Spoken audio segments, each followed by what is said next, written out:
이재명 대통령은 주말인 오늘 휴식을 취하면서 G7 정상회의 참석 준비를 할 걸로 보입니다. 이 대통령은 이달 말로 예정된 나토 정상회의 참석도 긍정적으로 검토하고 있는 것으로 알려지고 있습니다. 취재기자 연결하겠습니다. 정인용 기자.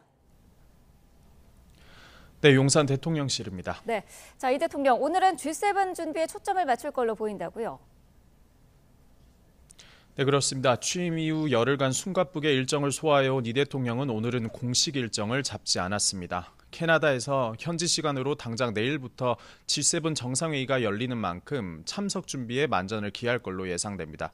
G7은 이 대통령의 첫 다자 외교 데뷔전이자 대통령 탄핵 소추 이후 공백을 맞았던 우리 정상 외교를 정상화하는 일정인데요.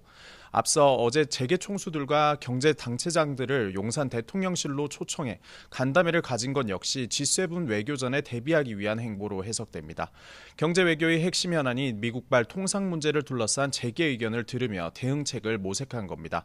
G7이 주요국 정상이 함께 모이는 자리인 만큼 양국 간 복잡한 현안을 논의하긴 어려울 거란 관측이 지배적이지만 다양한 돌발 변수에 대응하겠다는 의지로도 보입니다.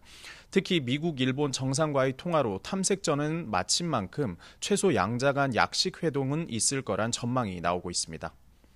네, 이 대통령이 나토 정상회의에도 참석할 가능성이 있다고요? 네, 그렇습니다. 이번 달 말 네덜란드에서 미국과 유럽 정상 등이 참석한 가운데 열리는 회의인데요. 이 대통령이 애초 불참할 거란 전망도 적지 않았는데 기류가 바뀌었다는 관측도 나오고 있습니다. 나토 회의는 정치나 경제, 안보, 기후위기 등 다양한 국제 현안을 대응하는 G7과 달리 군사, 안보에 초점이 맞춰져 있습니다. 이에 불참할 경우 자칫 우리 외교 기조를 우려하는 목소리가 나올 수 있다는 점을 고려해 참석하는 방안이 검토되고 있는 겁니다.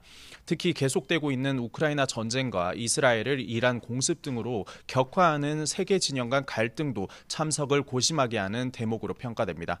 이 대통령이 나토 회의에 참석할 경우 첨예한 외교 갈등 속 이 대통령이 표방하는 국익 중심 실용 외교의 해법을 찾는 데 도움이 될 거란 전망도 나오고 있습니다.